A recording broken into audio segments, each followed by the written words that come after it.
He stole everything from me. Elijah's voice cracked, echoing through the grand marble lobby as two massive security guards dragged him backward. His expensive suit was crumpled, his face red with a mix of fury and absolute humiliation. I stood perfectly still, adjusting my cuffs, watching him thrash against the guards while our parents stared in horrified silence. They thought I was just a lowly assistant here tonight. They had no idea the billionaire CEO standing next to me had just handed me the keys to their entire future. Before I tell you how my golden child brother lost it all in one spectacular night, please let me know where you are watching from in the comments below. The heavy glass doors of the Grand Hotel swung shut, cutting off the sound of my brother's frantic shouting. Outside, the city traffic continued its endless crawl, completely indifferent to the fact that Elijah's world had just violently collapsed. I stood in the lobby, the polished marble floor reflecting the dazzling crystal chandeliers above. The silence that followed his forced exit was deafening. My mother, Martha, had her hands clamped over her mouth. Her eyes darted wildly between the exit where her favorite son had just been thrown out like common trash, and me, standing calmly next to Mr. Sterling. My father, Robert, looked like he had physically aged 10 years in the span of 3 minutes. His jaw hung slack. He tried to take a step toward me, his hand reaching out, but the cold, impenetrable wall of Mr. Sterling's private security detail subtly shifted, blocking his path. I didn't flinch. I didn't smile.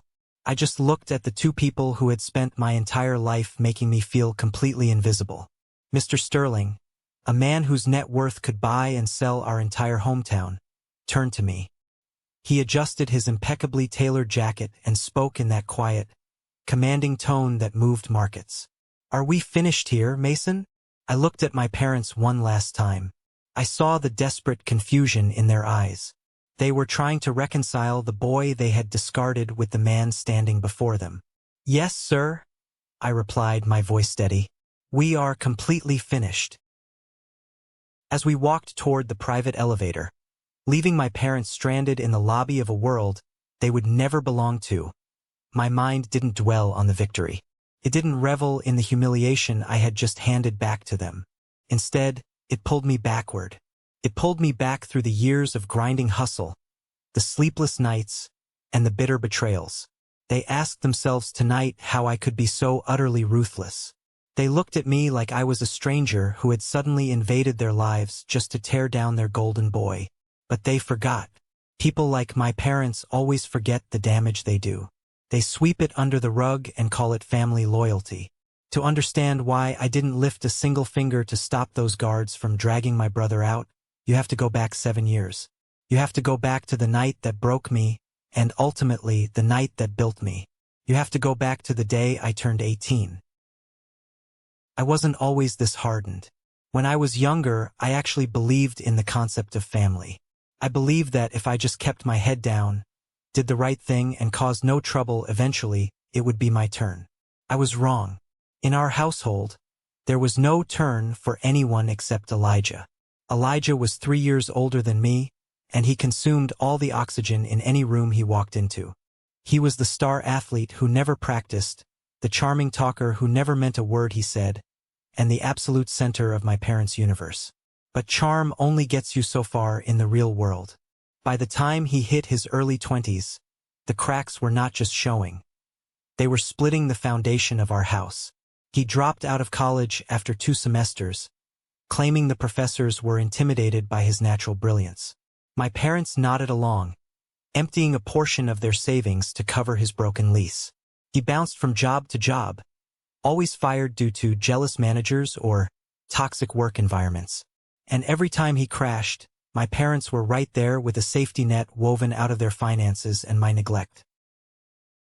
I was the invisible cleaner. I was the one who made sure the trash was taken out, the lawn was mowed, and the peace was kept. I got straight A's in high school. I remember bringing home my final report card in my junior year. I had scored at the top of my class. I placed it on the kitchen counter, waiting for a simple good job. Instead, my mother walked right past it, holding a cold compress to her forehead. Elijah had just gone through a spectacularly messy divorce after a 6-month marriage, and the house was in a state of mourning. "Not now, Mason," she had snapped, batting the report card away. "Can't you see your brother is going through hell? He's dealing with lawyers and a divorce. Have some sympathy." That was the running theme. My achievements were always a footnote to Elijah's disasters. I was constantly told that I was the strong one, the independent one. It was their convenient excuse to ignore me. "You don't need us, Mason," my father would say, clapping me on the shoulder while handing Elijah the keys to his car. "Elijah needs a little help finding his footing." I accepted it. I internalized the idea that my role was to shrink so Elijah could expand. I told myself that once I turned 18, I would quietly pack my bags, go to a state college, and start my own life. I didn't want a grand send-off. I just wanted a peaceful exit. But my family couldn't even give me that. The weeks leading up to my 18th birthday were predictably chaotic, but the chaos had nothing to do with me. Elijah had just lost another job, this time at a mid-level marketing firm.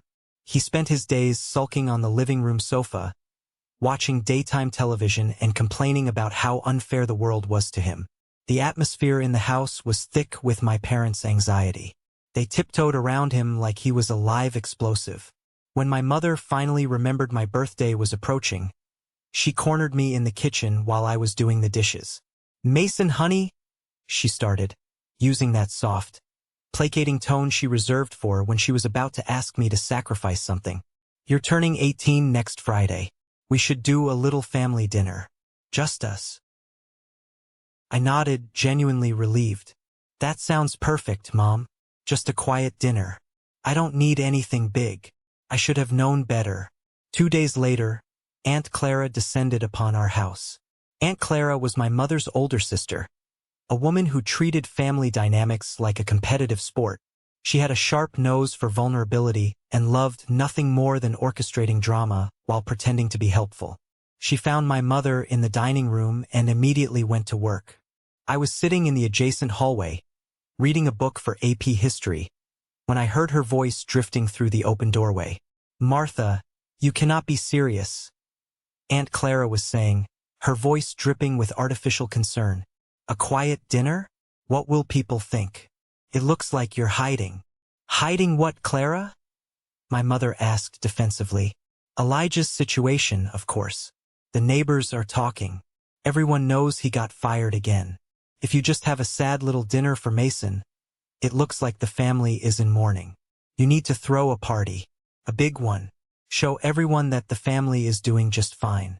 It will be so good for Elijah's morale to see people, to socialize, to feel important again." I stopped reading. My stomach tightened into a hard knot. I waited for my mother to defend me. I waited for her to say, "But it's Mason's 18th birthday, Clara. It's his milestone." Instead, there was a long pause. Then my mother sighed. "You might be right, Clara. Elijah has been so depressed. A lively environment might pull him out of this funk. But Mason specifically asked for something quiet." "Oh, Mason will understand." Clara dismissed the thought with a wave of her hand that I could practically hear. "He's always been the easy one. He doesn't care about parties anyway. Besides, it's still his birthday party on paper. We're just opening it up a bit." That was the moment the hijacking began. The subtle, insidious theft of my day. Over the next 48 hours, the quiet dinner mutated into a catered event. The guest list, originally meant to be just the 4 of us and maybe my grandparents, suddenly ballooned to 50 people. I watched as my mother sat at the kitchen island, enthusiastically writing down names. I walked up behind her and glanced at the list. I didn't recognize half the people on it. "Mom, who are these guys?" I pointed to a cluster of names at the bottom. She didn't look up from her notepad. "Oh, those are Elijah's friends from his old fraternity. He hasn't seen them in a while, and I thought it would be a nice surprise for him." "At my birthday party?" I asked, my voice tight. She finally looked at me, her expression hardening just a fraction. It was the look she gave me whenever I dared to disrupt the narrative she was building for Elijah. "Mason, please don't be selfish. You know how hard things have been for your brother. You have your whole life ahead of you. You're going off to college. You have your college fund intact. Let him have this one night to feel good about himself. It's just a party. I clenched my jaw. There was that phrase again. Don't be selfish. In our house, asking for basic consideration was the ultimate act of selfishness. I didn't argue. I just turned and walked up to my room. I realized then that my parents didn't see me as a person with my own needs and desires. They saw me as a utility. And right now, my birthday was just an excuse, a vehicle they were using to deliver a dose of confidence to my brother. The preparations went into overdrive. The food ordered was entirely Elijah's favorites: spicy barbecue wings and heavy sliders, foods I actively disliked due to a sensitive stomach. The decorations changed from a simple banner to an extravagant setup that looked more suited for a college graduation. But the worst part, the part that truly drove a wedge into my chest, wasn't what my parents were doing. It was what happened next with the only person I thought was actually on my side. Julian was my best friend. We had known each other since middle school.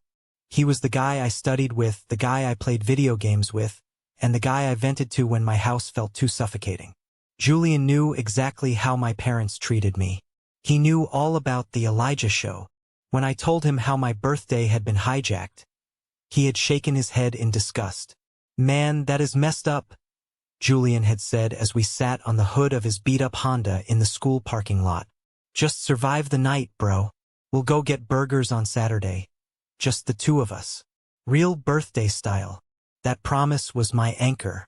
I figured I could endure a few hours of being a background prop at my own house if I knew Julian was there, rolling his eyes with me from the corner of the room. 2 days before the party, I came home from a late shift at my part-time job. The house was unusually quiet. My parents had gone to the grocery store for last-minute supplies. I walked into the kitchen to grab a glass of water and heard voices coming from our back patio. It was Elijah and Julian. I froze, the glass halfway to the faucet. Julian never hung out with Elijah. Julian thought Elijah was an arrogant jerk. I moved silently toward the sliding glass door, staying hidden behind the curtains. They were sitting at the patio table. Elijah was leaning back, smoking a cigar he probably stole from our dad's study, looking incredibly pleased with himself. Julian was leaning forward, looking anxious. "So, the playlist is set?" Elijah asked, blowing a ring of smoke into the evening air. "No weird indie rock crap Mason listens to?" "No, I swapped the Spotify queue," Julian said, his voice dropping slightly. "It's all the hip-hop tracks you wanted. And I made sure to text your fraternity guys that the party starts at 8, not 7. That way they miss the boring family stuff and show up right when the drinks start flowing." My chest seized. My lungs felt like they had been filled with concrete. Julian was helping him. Julian, my anchor, was actively orchestrating the takeover. "Good man," Elijah chuckled, reaching into his pocket. He pulled out a wad of cash and tossed several bills across the table. "Here, that should cover the down payment on that car part you were crying about. Keep doing me favors, and maybe I'll introduce you to some of the girls coming on Friday. They like guys who know how to play the game." Julian scooped up the cash with an eager nod. "Thanks, Elijah. Seriously, Mason is he's so boring about this stuff anyway. He wouldn't even know what to do with a real party." I backed away from the window, couldn't breathe. The betrayal hit me harder than anything my parents had ever done. My parents' neglect was a constant, a dull ache I had grown used to. But Julian was supposed to be my safe harbor. And he sold me out for a handful of cash and a nod of approval from a guy he claimed to despise. I walked up the stairs, my legs feeling like lead. I didn't burst onto the patio. I didn't scream at them. I just went into my room, locked the door, and sat on the edge of my bed in the dark. I realized something profound in that darkness. I was completely alone. The narrative my mother spun about family loyalty was a lie designed to keep me compliant. The friendship I had relied on was transactional. Every relationship in my life was infected by the gravity of my brother. If I stayed in this orbit, I would eventually be crushed into dust. The next morning, I saw Julian at my locker. He smiled at me, a wide, fake grin. "Hey man, Ready for the big bash tomorrow? I looked at him, really looked at him. I saw the weakness behind his eyes, the pathetic need to align himself with whoever seemed to hold the power. I felt a cold detachment settle over my skin. It wasn't anger anymore. It was clarity. Yeah, I said, my voice completely flat. It's going to be a night to remember. I didn't confront him. There was no point. Confrontation requires a desire to fix a relationship, to seek understanding. I had no desire to fix anything. I was done. The party was no longer a dread I had to survive. It was a deadline. I spent that Thursday night quietly packing a single duffel bag. I packed my clothes, my laptop, my high school diploma, and every dollar I had saved from working retail over the past 2 years. I hid the bag under my bed. When the sun rose on Friday, my 18th birthday, I didn't feel older. I just felt ready. By 8 o'clock that evening, my childhood home was unrecognizable. The quiet suburban house had been transformed into a loud, thumping nightclub. Julian had done his job well. The bass rattled the windows, playing music I despised. Cars lined the street for blocks. I stood at the top of the stairs, looking down into the living room. It was packed. People were laughing, drinking from red plastic cups, and shouting over the noise. I gripped the wooden banister, feeling like an intruder breaking into a stranger's house. I walked down the stairs. Nobody noticed me. I navigated through the crowd in the kitchen, squeezing past groups of guys wearing college sweatshirts. "Excuse me," I muttered, trying to reach the refrigerator to get a bottle of water. A guy twice my size bumped into me, spilling beer on my sneakers. He didn't even look down. "Watch it, kid," he barked, turning back to his conversation. I grabbed my water and retreated to the edge of the living room. I stood against the wall, a ghost haunting my own celebration. My eyes scanned the room and eventually found the center of gravity. Elijah was standing by the fireplace, holding court. He had a drink in one hand and was gesturing wildly with the other, telling some exaggerated story about his brief stint at college. A circle of people surrounded him, hanging on his every word. My mother was standing near the edge of his circle, beaming with pride, holding a tray of appetizers that she only offered to his friends. My father was at the patio door, laughing loudly with another group of older men. Not a single person had approached me to say happy birthday. Not one. Then I saw Cousin Sarah. She was standing near the hallway, sipping a soda. Sarah had always been the quiet observer in our extended family. We made eye contact across the crowded room. I saw the realization hit her. She looked from me, standing alone against the wall, to Elijah, soaking up the adoration in the center of the room. I saw the guilt flash across her face. She knew exactly what was happening. She knew how wrong this was. For a split second, I thought she might walk over. I thought she might cross the room, put a hand on my shoulder, and acknowledge my existence. But then, Elijah called out her name, dragging her into his story to verify some fabricated detail. Sarah looked back at me, her eyes apologetic, and then she turned away. She chose the easy path. She chose the golden child. I watched her laugh at his joke, and the last tether holding me to this family snapped. I wasn't angry anymore. The simmering resentment that had plagued me for years suddenly evaporated, leaving behind a cold, sharp focus. I realized that my parents hadn't just thrown a party for Elijah. They had orchestrated my erasure. They were actively erasing me from my own life milestone to make space for him. I saw Julian near the kitchen island, laughing and clinking cups with one of Elijah's fraternity brothers. The betrayal didn't even sting anymore. It just confirmed what I already knew. Suddenly, the heavy bass of the music cut out. The sudden silence was jarring. My father clapped his hands loudly, drawing everyone's attention.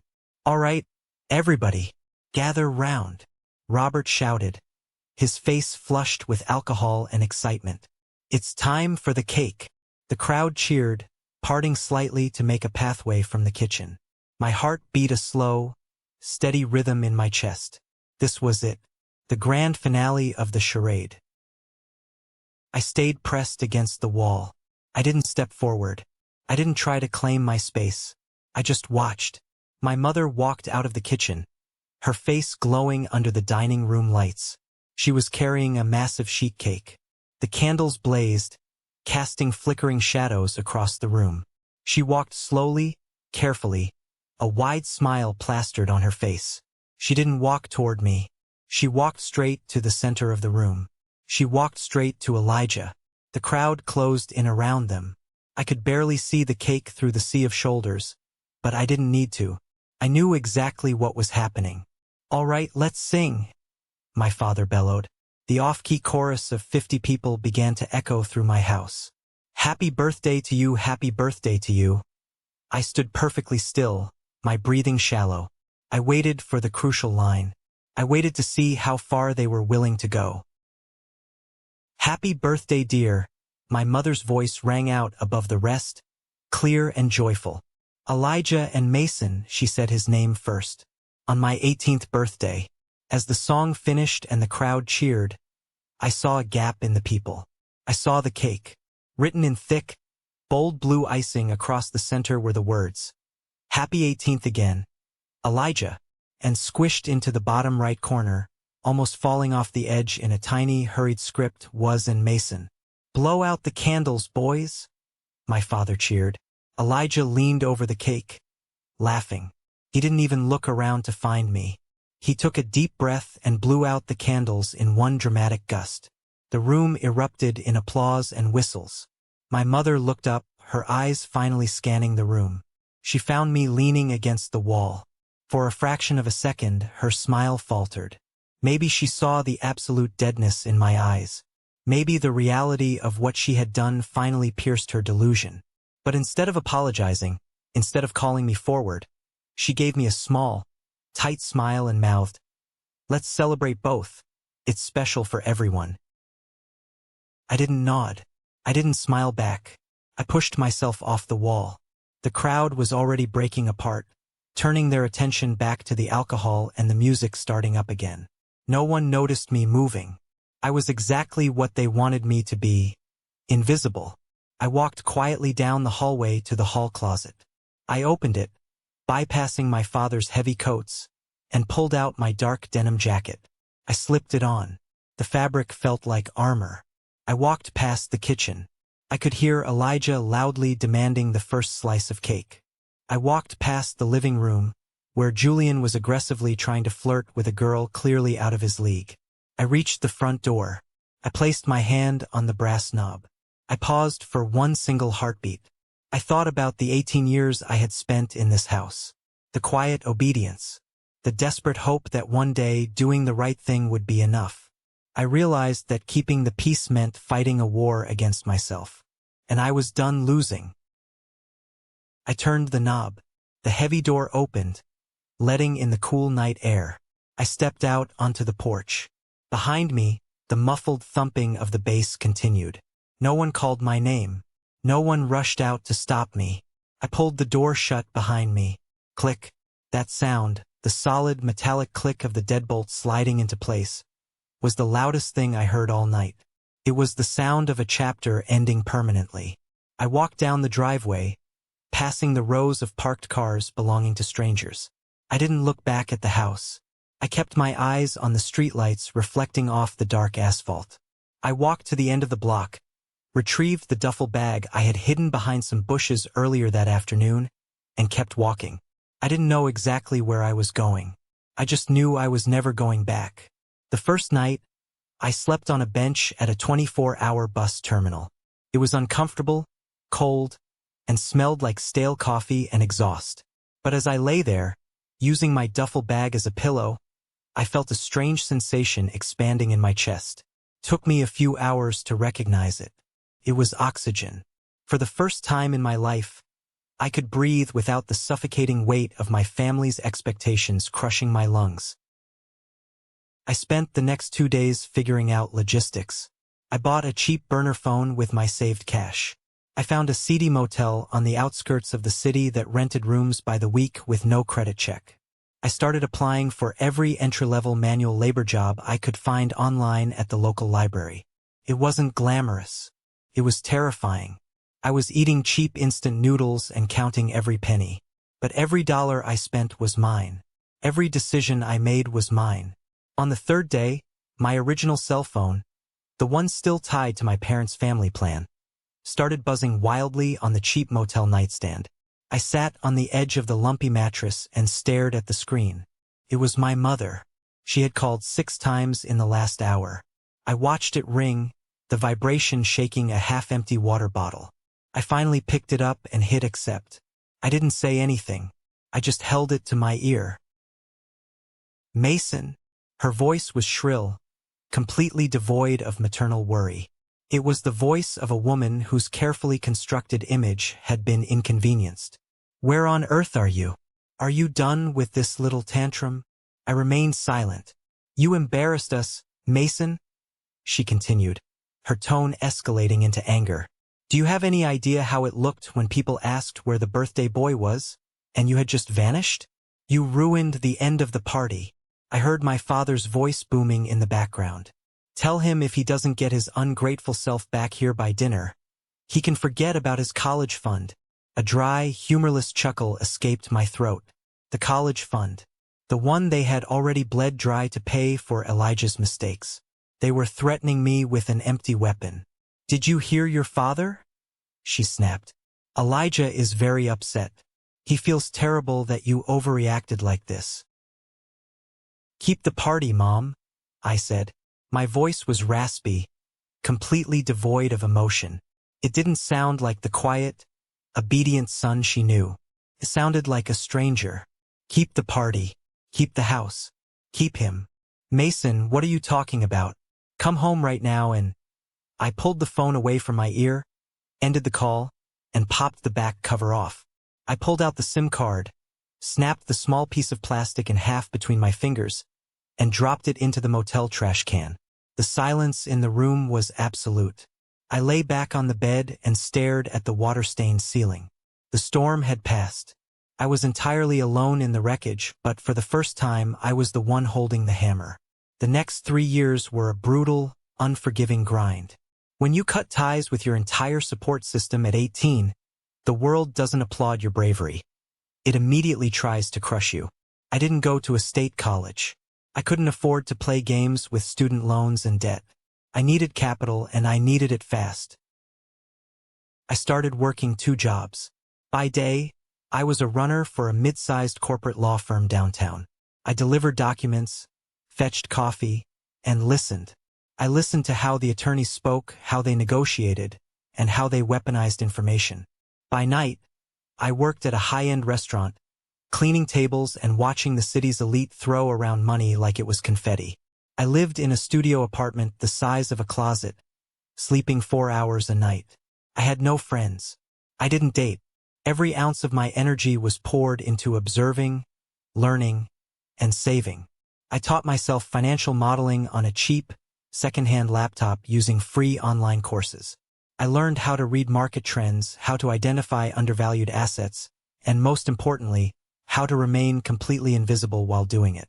The skill my family had forced upon me, the ability to be a ghost in the room, became my greatest asset in the corporate world. My break came when I was 21. I had managed to land a junior analyst position at a boutique investment firm. It was a grunt role, mostly data entry and compiling spreadsheets for the senior brokers. That's where I met Carter. Carter was a senior partner, a man in his late 50s with sharp eyes and zero tolerance for incompetence. He terrified the rest of the junior staff. They avoided his office like it was lined with landmines. I didn't. I saw Carter as a lock that needed picking. One evening, long after everyone else had left, I noticed Carter reviewing a massive portfolio for a potential tech acquisition. I had been quietly tracking that specific tech sector for months. I compiled a brief, brutal 2-page analysis pointing out glaring liabilities in the target company's supply chain, liabilities the senior team had missed because they were blinded by the flashy revenue projections. I slipped the folder under his door and went home. The next morning, my desk phone rang. It was Carter. Get in here. I walked into his corner office. He tossed my 2-page report onto his glass desk. You wrote this, he demanded. Yes, sir. I replied, keeping my posture straight and my voice level. He stared at me for a long, calculating moment. He didn't ask about my pedigree. He didn't ask where I went to school or who my father was. He only cared about the data. This is a massacre. If we buy this, we're acquiring a sinking ship. He tapped the paper. You're right. And the senior analysts are idiots. That single interaction changed the trajectory of my life. Carter didn't just give me a pat on the back. He saw a weapon and he decided to sharpen it. Over the next year, he pulled me out of the bullpen and made me his direct protege. He threw me into high-stakes negotiations, forcing me to sink or swim. I swam. When I brought in my first independent deal, a restructuring play that netted the firm millions, Carter slid a piece of paper across his desk. It was a new contract, a massive promotion. I looked at the number written under salary. It was more money than my father had made in 5 years. I felt a surge of adrenaline, a raw, electric thrill. I hadn't begged for this. I hadn't waited for it to be handed to me. I had hunted it down and killed it myself. You've got a killer instinct, Mason, Carter said, pouring 2 glasses of scotch. He handed me one. You don't operate on emotion. You operate on leverage. Where did a kid your age learn to be so cold? I took a sip of the scotch. It burned perfectly all the way down. I had good teachers, I said quietly. I was building an empire in the shadows. I intentionally kept my digital footprint non-existent. No social media. No public profiles. In the financial sector, I was becoming known as Carter's unseen architect, the guy who ran the numbers and orchestrated the takeovers from behind a firewall. I was wealthy, I was respected, and I was completely free. Or so I thought. I had underestimated the desperate lengths a drowning man will go to when he smells a lifeline. Elijah was drowning. While I had spent the last 4 years building a foundation out of concrete, he had spent it building a house of cards. Through the grapevine of public records, which I casually monitored out of a cold, detached curiosity, I knew his life was unraveling. The messy divorce had cost him dearly.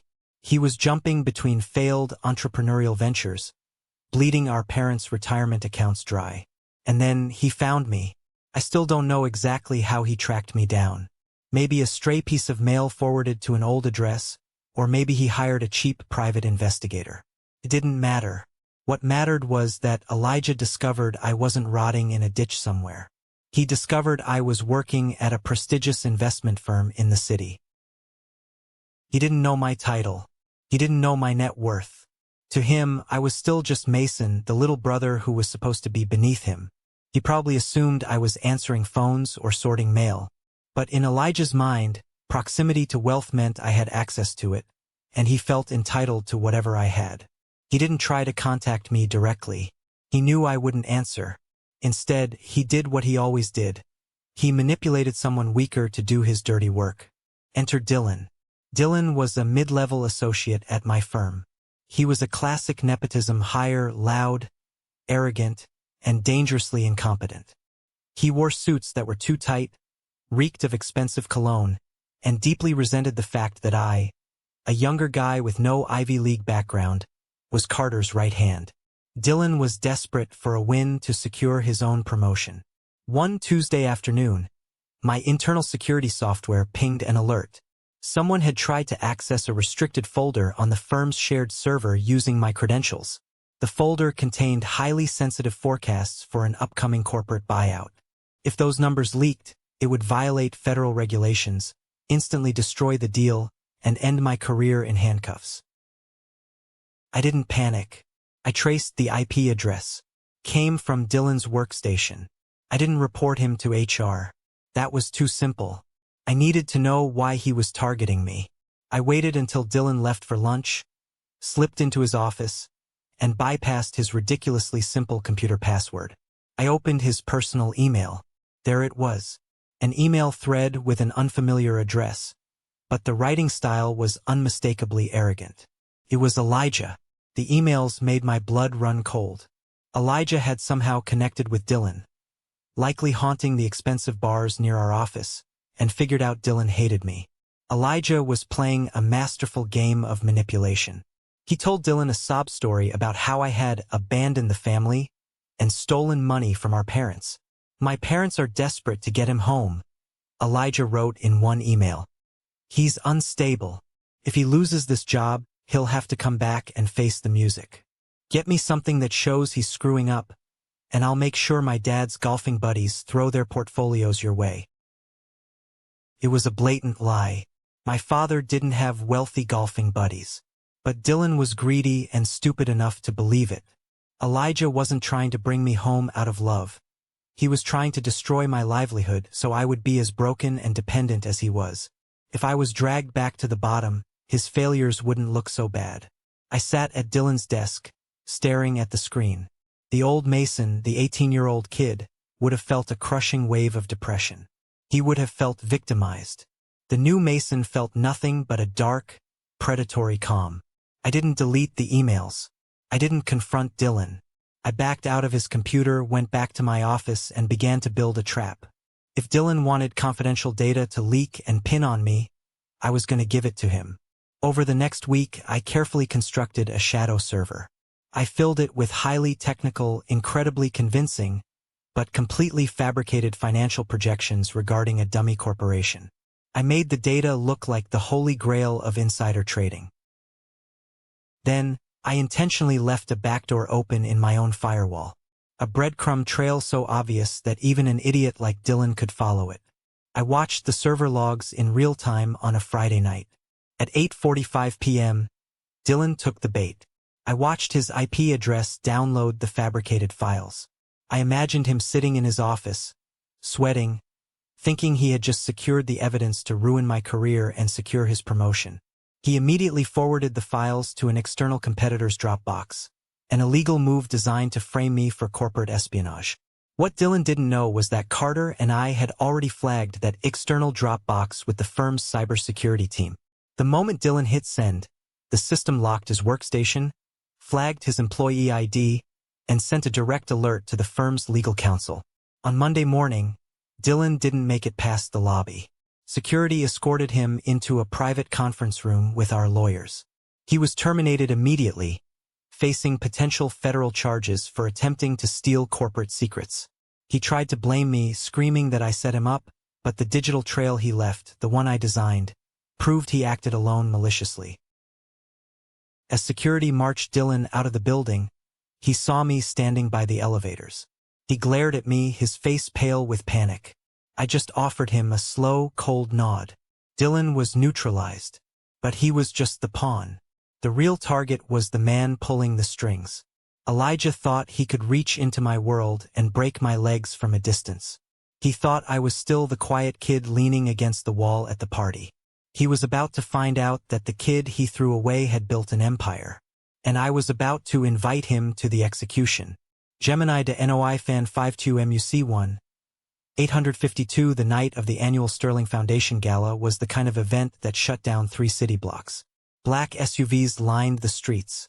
The red carpet stretched up the marble steps of the Grand Plaza Hotel. Flashbulbs popped like fireworks as the city's elite stepped out of their vehicles. I was 25 years old, standing inside the grand foyer, adjusting the cuffs of a custom-tailored Tom Ford suit. 7 years had passed since I walked out of my childhood home with nothing but a duffel bag and a burner phone. Tonight, I was overseeing the final signatures on a corporate merger that would redefine the tech sector in our state. Carter had entrusted the final negotiations to me. I wasn't just in the room anymore. I owned the room. The foyer smelled of expensive lilies and old money. I stood near a towering ice sculpture, nursing a glass of sparkling water, waiting for Mr. Sterling to arrive. My phone buzzed in my pocket with a text from Carter confirming the final contract drafts were printed. I looked up to check the time on the gold clock above the entrance. That was when I saw them. It was like a ghost from a past life walking through the revolving glass doors. Elijah. And right behind him, looking entirely out of place in their rented formal wear, were my parents. Robert and Martha. My grip tightened on my glass. The air in my lungs turned to ice. Out of all the people in this city of millions, they had managed to secure invitations to this specific event. Later, I would find out Elijah had begged, borrowed, and practically mortgaged his failing startup just to buy a low-tier sponsor table. He was desperate. His business was sinking, his investors were pulling out, and he needed to rub shoulders with the giants tonight to beg for a bailout. He brought our parents along as props to make him look like a grounded, family-oriented businessman. Elijah was scanning the room with that same arrogant, hungry look he had on my 18th birthday. He wore a tuxedo that didn't quite fit right across the shoulders. My mother clung to his arm, looking around with wide, anxious eyes, completely overwhelmed by the sheer wealth surrounding her. They walked directly past the VIP check-in desk, ignoring the velvet ropes.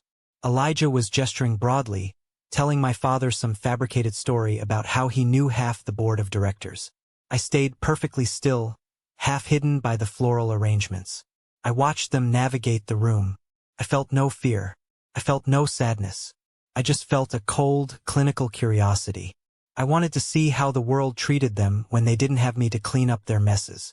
Suddenly, Elijah's eyes locked onto mine. He stopped dead in his tracks. The smug smile slid off his face, replaced immediately by a look of sheer, unadulterated confusion. My mother followed his gaze, and her hand flew to her mouth. My father just stared. They marched over to me, not with hesitation, not with regret, with the exact same entitled stride they had used to trample over me my entire childhood. "Mason," Elijah sneered, looking me up and down. He took in my suit, but his brain refused to process the reality of it. To him, I was still the invisible loser. "What the hell are you doing here?" Before I could answer, my mother stepped forward. Her voice was a hushed, frantic whisper. "Mason, we've been worried sick for years, and you just show up working at a catering gig? Are you a waiter here?" She actually believed it.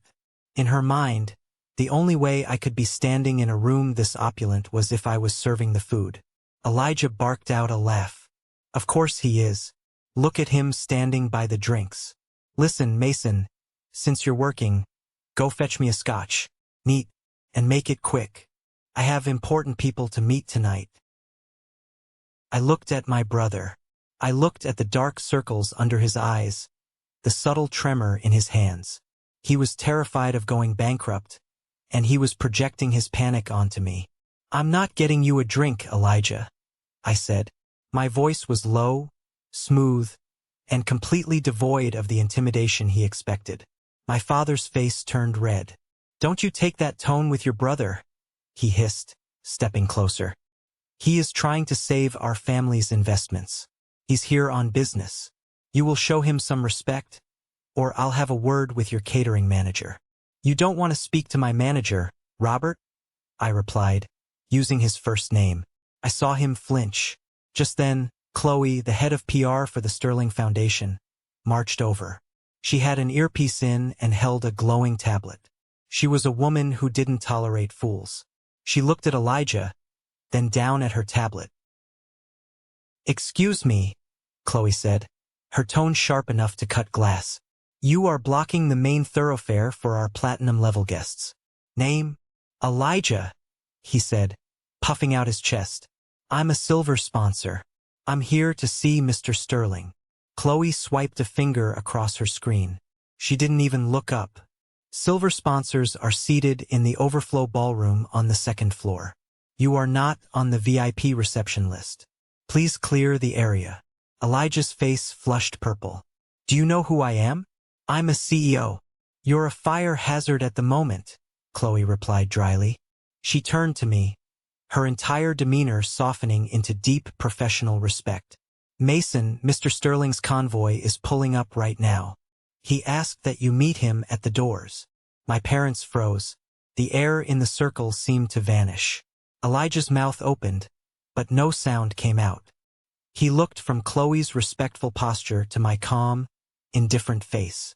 The puzzle pieces in his head were aggressively trying to fit together, but he was fighting the picture they were forming. "Thank you, Chloe," I said. I didn't look back at my family. I just turned and walked toward the grand entrance. The show was about to begin. Fan 52 MUC2. 8:52. The heavy brass-handled doors of the hotel were pulled open by the doorman. Outside, the flashbulbs went into a blinding frenzy. A midnight black Rolls-Royce Phantom glided to a halt at the base of the red carpet. The city seemed to hold its breath. I stood at the top of the short interior stairs, looking down into the foyer. I could see the reflection of my family in the glass panels. They had followed me at a distance, hovering near the coat check, watching with wide, desperate eyes. Elijah was bouncing slightly on his heels. He thought this was his moment. He thought he could somehow piggyback on whatever small connection he assumed I had with the event staff to get FaceTime with the billionaire. The rear door of the Phantom opened. Mr. Sterling stepped out. He was a man of immense presence, with silver hair and a tailored charcoal suit that screamed power. The room immediately went dead silent. The chatter stopped. The clinking of glasses ceased. Every major executive, politician, and investor in the room turned their attention to the entrance. Sterling walked up the red carpet. The hotel manager was practically bowing as he opened the interior doors. Sterling ignored him. He ignored the flashes. He walked into the foyer, his sharp eyes scanning the crowd. Elijah couldn't help himself. His desperation overrode his common sense. He broke away from my parents and shoved his way to the front of the crowd, right into Sterling's path. "Mr. Sterling," Elijah called out, his voice cracking slightly. He thrust his hand forward. "Elijah, CEO of Tech Forward Solutions. It is an absolute honor to—" Sterling didn't even break his stride. He didn't look at Elijah's face. He merely raised one hand, a silent, dismissive gesture that signaled his private security detail. Two massive men in dark suits seamlessly stepped forward, wedging their shoulders between Elijah and Sterling, forcing my brother to stumble backward into a decorative potted fern. Elijah looked horrified. The executives around him were whispering and pointing. The golden boy was being treated exactly like what he was, a nuisance. Sterling kept walking. He looked up the short flight of stairs and saw me. A genuine smile broke across the billionaire's face. It was a smile the media rarely caught. He walked straight up to me, bypassing the mayor and two state senators. He didn't offer his hand to shake. He reached out and grasped my shoulder firmly, an undeniable display of deep respect and partnership. "Mason," Sterling said, his voice booming clearly across the silent foyer. "Carter told me you finished the final risk assessments on the merger. He said you found the loophole that saved us $40 million. "I did, sir," I replied, keeping my voice steady, though my heart was hammering against my ribs. "The documents are ready for your signature in the private suite." "Brilliant," Sterling said. He turned to the crowd, addressing the room at large. "Ladies and gentlemen, I want to introduce you to the man who makes sure I never make a bad investment. My senior strategic director, and the undisputed architect of tonight's merger, Mason." The room erupted into applause. Genuine, respectful applause from the most powerful people in the state. I didn't look at the crowd. I looked straight at the coat check. My father was gripping the edge of a table, his knuckles white. My mother had both hands over her face, tears streaming down her cheeks. But they weren't tears of joy. They were tears of absolute shock and regret. The boy they had literally erased from a birthday cake to make room for their favorite son was now standing at the apex of the corporate world. And then there was Elijah. He had untangled himself from the fern. His face was a mask of pure agony. He was watching the applause, watching the billionaire pat my shoulder. The reality of his own failure was finally colliding with the undeniable proof of my success. The narrative he had lived his entire life, that he was special and I was the background noise, had just been incinerated in front of 500 people. He couldn't take it. His fragile ego shattered right there on the marble floor. "That's my brother," Elijah suddenly screamed. The applause died down. People turned to look at the disheveled, sweating man standing near the entrance. "He's my little brother," Elijah yelled, taking a step toward the stairs, his eyes wild. He pointed a shaking finger at me. "Tell them, Mason. Tell them we're family. I'm the one who taught him everything. He's supposed to help me." He took another step, but he never made it to the stairs. Mr. Sterling's security detail moved faster than I could blink. The two massive guards who had bumped Elijah earlier now clamped their hands onto his shoulders with the force of an industrial vice. "Get your hands off me!" Elijah shrieked, his voice echoing off the high ceilings. He began to thrash violently, twisting his body, his expensive rented suit jacket ripping at the seam. "Mason, tell them. I need the funding. You owe me. I'm your brother. He stole everything from me." Elijah's voice cracked, echoing through the grand marble lobby as the two guards dragged him backward toward the glass doors. His face was red with a mix of fury and absolute humiliation. I stood perfectly still, adjusting my cuffs. I looked down at him from the top of the stairs. Mr. Sterling leaned in close to me. "Do you know this man, Mason?" he asked quietly. I looked at my mother, who was sobbing openly now, too terrified of the security guards to intervene. I looked at my father, who was staring at the floor, too ashamed to meet my eyes. Then I looked back at Elijah, who was now being physically lifted off the ground, his dress shoes scraping against the marble. "No, sir," I said. My voice was calm and carrying enough for the front row of the crowd to hear. "I have no idea who that is." Elijah let out a guttural sound of pure despair as the doors swung open and the cold night air swallowed him. The guards tossed him out onto the pavement. The silence in the foyer returned. The hotel manager frantically signaled for the string quartet to start playing again. The tension slowly dissolved into hushed, eager gossip. I didn't smile. I didn't feel the overwhelming rush of victory I thought I would. Instead, I felt a deep, profound sense of closure. The phantom weight that I had been carrying on my shoulders since I was a child finally detached itself and blew away. I had just watched the monster under my bed get dragged out into the daylight, and I realized he wasn't a monster at all. He was just a pathetic, weak man who had run out of people to use. Mr. Sterling patted my back. "Let's go sign those papers, Mason. We have an empire to run." As I turned and walked toward the private elevators, I caught one final glimpse of my parents in the reflection of the brass doors. They were rushing outside, abandoning the gala they had fought so hard to attend, rushing out to pick up the broken pieces of their golden child, just like they always did. Only this time I wasn't there with a broom. This is the moment that changes everything, the moment I finally took back control of my life. Thank you so much for your patience and for staying with me until now. You've been amazing. Please give this video a like and comment one below to let me know you've made it this far.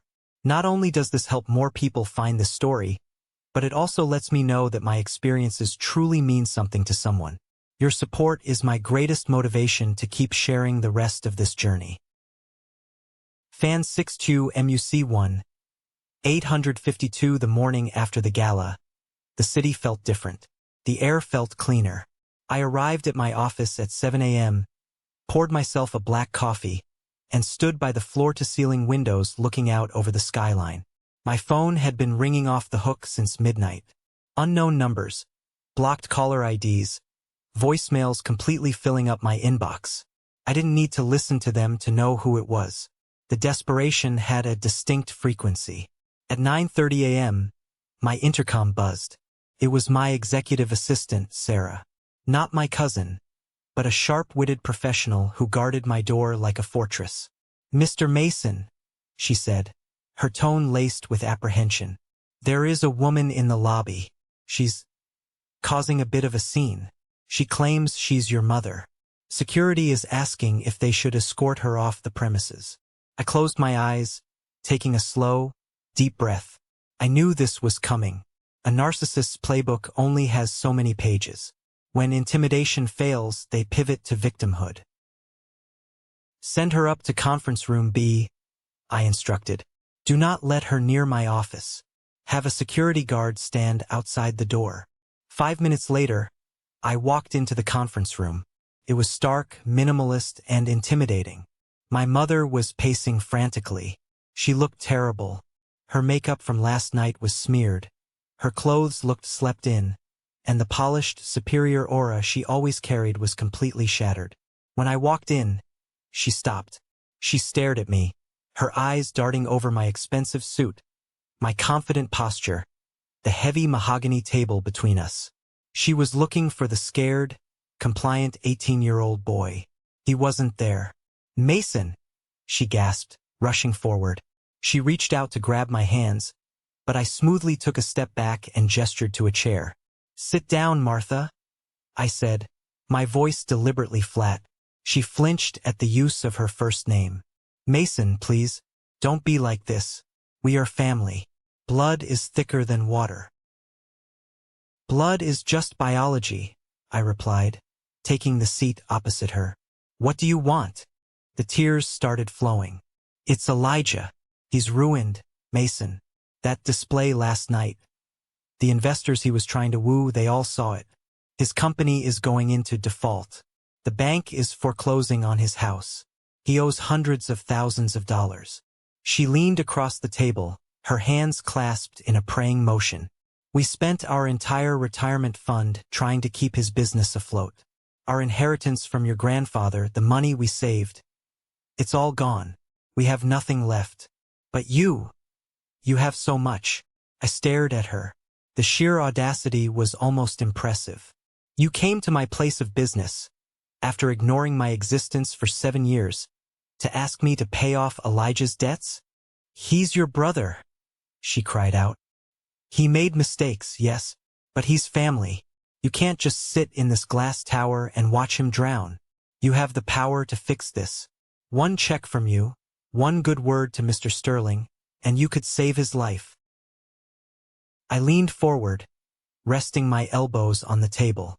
"I want you to listen to me very carefully," I said, my voice dropping to a dangerous whisper. 7 years ago, you threw a birthday party. Do you remember?" She swallowed hard, looking away. "Mason, that was a long time ago. We were trying to help Elijah through a tough time. You wrote his name over mine," I continued, ignoring her excuses. "You sang his name first. When I walked out the door, you didn't run after me. You called me days later and threatened to take away my college fund. Money you had already given to him anyway. You didn't care if I ended up sleeping on the street.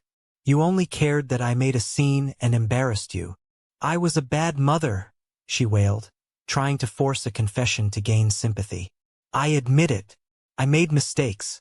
But I'm begging you now." "You didn't make a mistake, Martha," I said coldly. "You made a choice. You chose your only son 7 years ago. You fed me to the wolves to keep him warm. And now that he's burned the house down, you want me to build you a new one." I stood up, buttoning my jacket. "The answer is no. Not a single dime. Not a single favor." She stood up too, her sadness instantly evaporating, replaced by the vicious, toxic rage I remembered so well. "You are a monster," she screamed. "You are a cold, heartless monster. I gave birth to you. You owe me." "I owe you nothing," I said, turning my back and walking toward the door. "Security will see you out." By noon, the harassment campaign had officially begun. The narrative had shifted from begging to extortion. They realized I wouldn't pay them out of guilt, so they decided to try and shame me into compliance. My phone blew up with text messages from extended family members I hadn't spoken to in a decade. Aunt Clara sent me a novel-length message calling me a sociopath and a disgrace to the family name. Cousins left voicemails accusing me of abandoning my elderly parents to starve. They were trying to create a social media firestorm, tagging the firm's accounts in vague posts about corporate greed destroying families. Elijah even managed to find the email address of one of my junior analysts, sending a pathetic, rambling message claiming I had stolen his business ideas to get my job. They were buzzing like angry hornets, trying to find a weak spot in the glass. I didn't engage. I didn't reply to a single message. Engaging with a narcissist is like wrestling a pig in the mud. You both get dirty, but the pig likes it. Instead, I picked up my office phone and called Thomas. Thomas was the firm's senior corporate lawyer. He was a shark in an expensive suit, a man who dealt with billion-dollar litigation before lunch. I asked him to meet me in my office.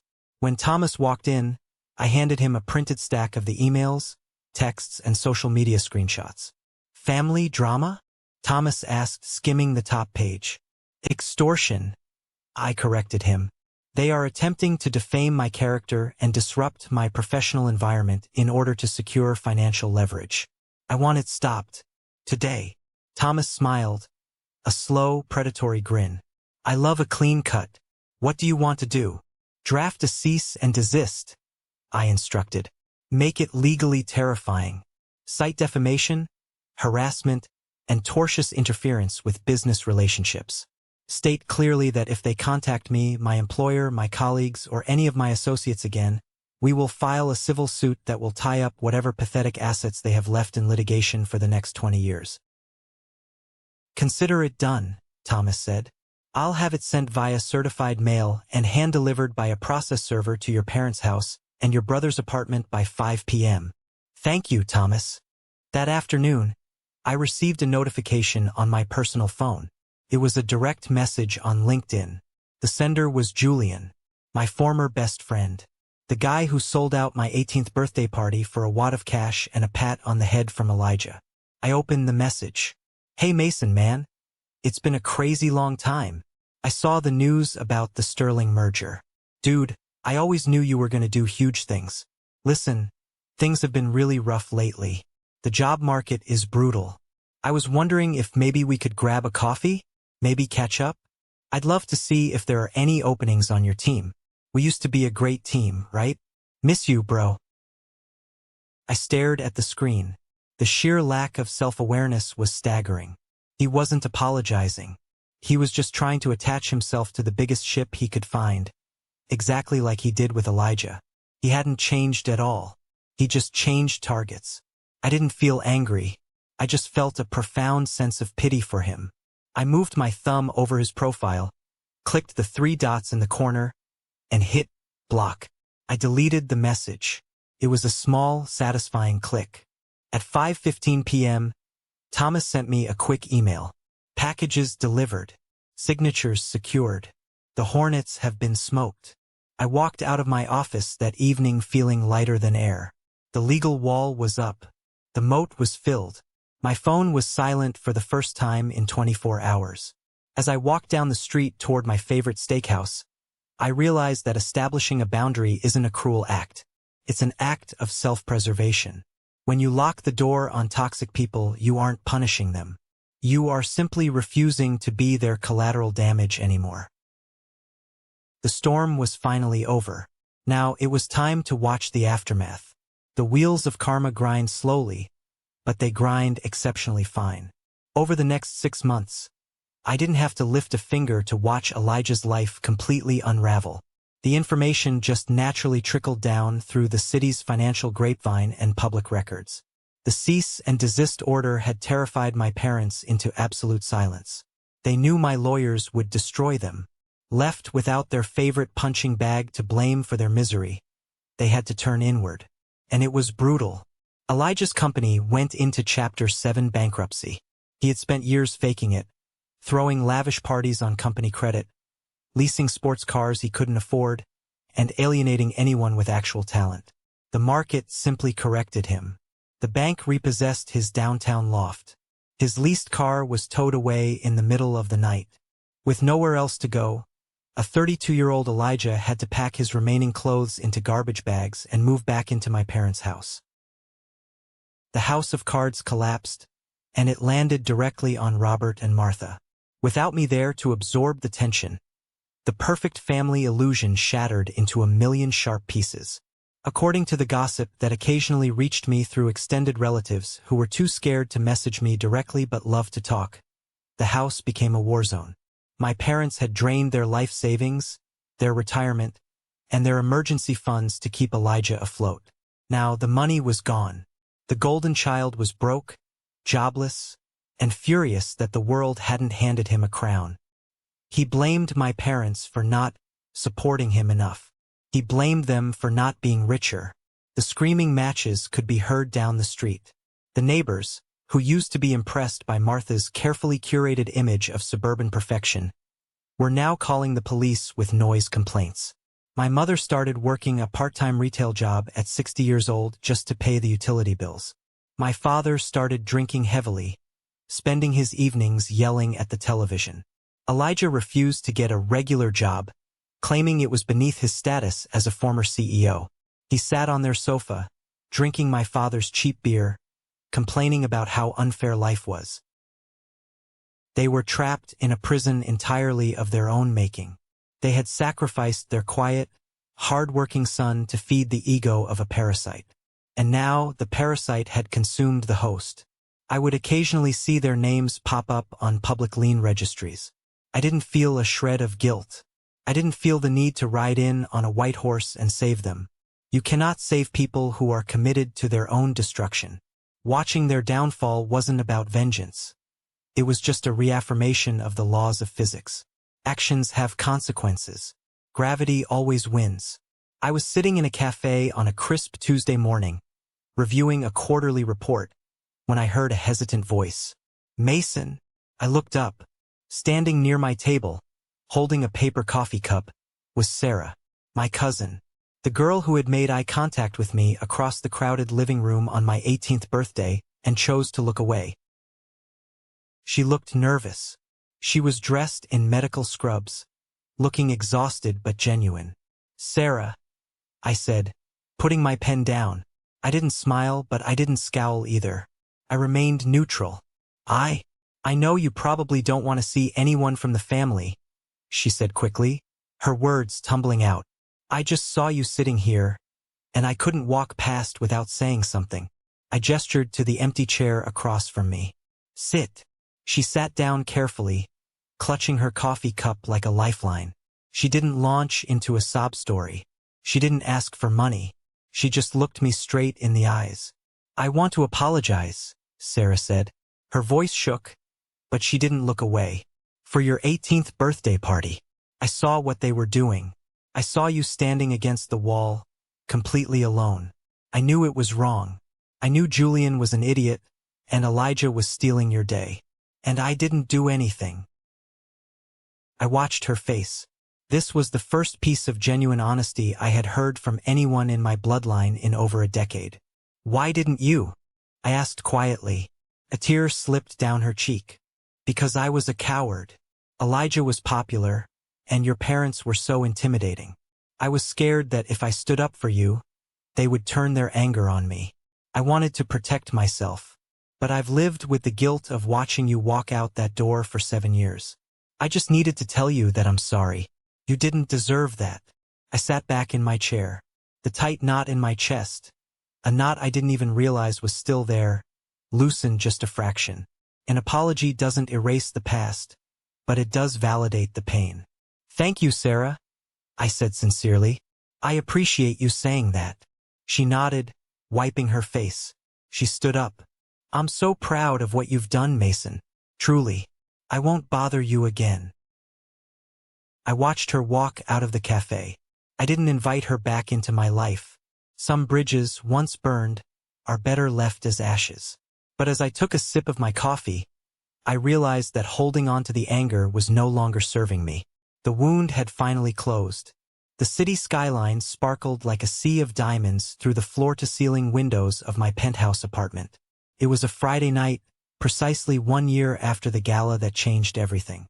The air in the room was warm, filled with the rich smell of roasted garlic, expensive red wine, and genuine laughter. I stood in my kitchen, leaning against the marble island, watching the scene unfold in my living room. I wasn't alone. Carter was sitting on the leather sofa, passionately arguing about vintage watches with Luke, my brilliant junior associate who had helped me set the trap for Dylan. Chloe, the PR manager from the Sterling Foundation who had shut Elijah down at the door, was laughing loudly, pouring another glass of wine for her husband. These were my people. This was the family I had built. There was no tension in the room. No one was competing for the spotlight. No one was performing a fake version of themselves to appease a fragile ego. We were just a group of people who respected each other, who had fought in the corporate trenches together, and who celebrated each other's victories without a shred of jealousy. Luke walked over to the kitchen island to grab a handful of grapes. "Great food, boss," he said, popping a grape into his mouth. Much better than the takeout we usually eat at our desks at 2 a.m. I smiled. Don't get used to it. Come Monday, we're back to the grind. That tech merger isn't going to finalize itself. Always the slave driver, Luke joked, walking back to join Carter's debate. I looked around the room. I thought about the house I grew up in. I thought about the chaotic, suffocating energy of my parents' living room. I remembered the feeling of shrinking myself down, folding my personality into a tiny box just so I wouldn't upset the fragile balance of the Elijah show. I had spent the first 18 years of my life believing that family was a life sentence. I thought blood was a contract you couldn't break, an obligation to absorb abuse, neglect, and manipulation under the guise of loyalty. I was wrong. Blood is just an accident of birth. True family is a choice. True family is the mentor who sees your potential when you're just a kid fetching coffee. True family is the assistant who has your back when a snake tries to steal your work. True family is the people who show up for you, not because they share your DNA, but because they share your values. A knock on the door pulled me from my thoughts. I walked over and opened it. It was the concierge from downstairs, holding a large white bakery box. "Delivery for you, Mr. Mason," the concierge said with a polite nod. "Thank you," I said, taking the box and placing it on the dining table. Carter looked over. "What's in the box? Did you buy us a dessert to soften the blow of working this weekend?" "Something like that," I replied. I opened the cardboard flaps. Inside sat a simple, elegant cheesecake. No extravagant decorations. No obnoxious, colorful frosting. Just a clean, perfect cake. Right in the center, written in dark, unassuming chocolate lettering, were two words: "Happy Birthday." I realized, with a sudden, sharp clarity, that today was my 26th birthday. I had been so busy building my empire, managing my team, and living my life that the date had completely slipped my mind. I hadn't ordered this cake. I looked up. Chloe was leaning against the back of the sofa, smiling a knowing smile. "Carter noticed the date on some of your HR paperwork," she said. "We figured a guy who works as hard as you do deserves at least a slice of cake on his birthday." I stared at the cake. My vision blurred just for a second. "Come on," Luke yelled, clapping his hands. "Cut the cake. I'm starving." I picked up the silver knife. My hands were perfectly steady. I didn't have to share this cake. I didn't have to wait for someone else to blow out the candles. I didn't have to hide in the hallway, wearing a denim jacket, preparing to run away into the night. I was standing in my own home, surrounded by my own people, eating a cake that was meant entirely for me. "All right," I said, slicing into the rich dessert. "Who wants the first piece?" As the laughter swelled in the room, I looked out the window one last time. Somewhere in this city, in a cramped, angry house, my brother was probably screaming at my parents about his failed life. They were trapped in their cycle of misery, consumed by the toxic dynamic they had chosen to protect over me.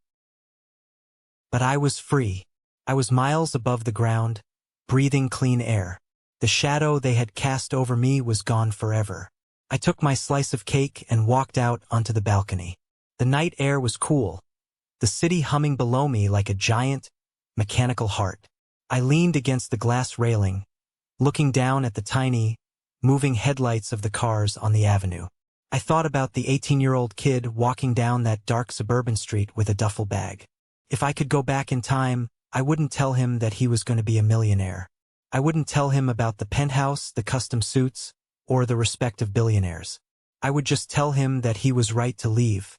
Because the money isn't the victory. The victory is the silence. The victory is waking up on a Sunday morning and realizing that your heartbeat is calm.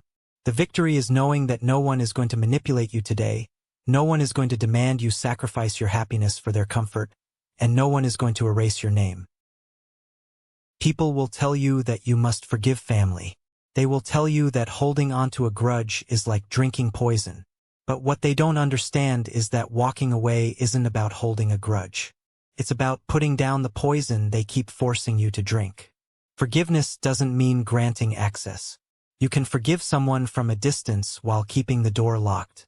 I don't hate my parents anymore. I don't hate Elijah.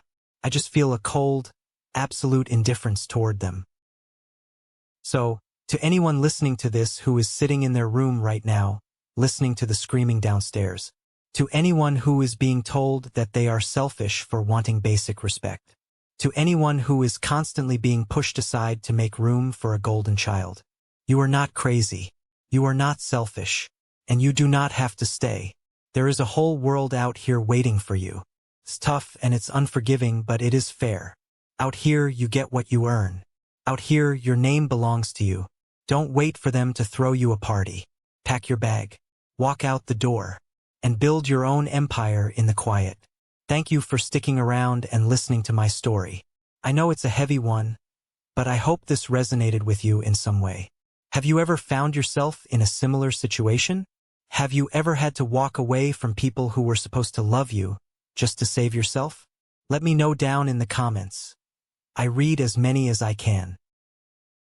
Also, if you made it all the way to the end of this video, you are part of an elite group. Comment the letter W below. That stands for winner. It's a secret code for the 1% Club, the resilient, incredible people who stay until the very end and who know what it means to fight for their own peace. If my story helped you, or if you just want to hear more raw, real experiences like this, please hit that like button and follow the channel. We are building a community of strong people here, and I'd love for you to be a part of it. Until next time, stay strong, protect your peace, and keep walking forward.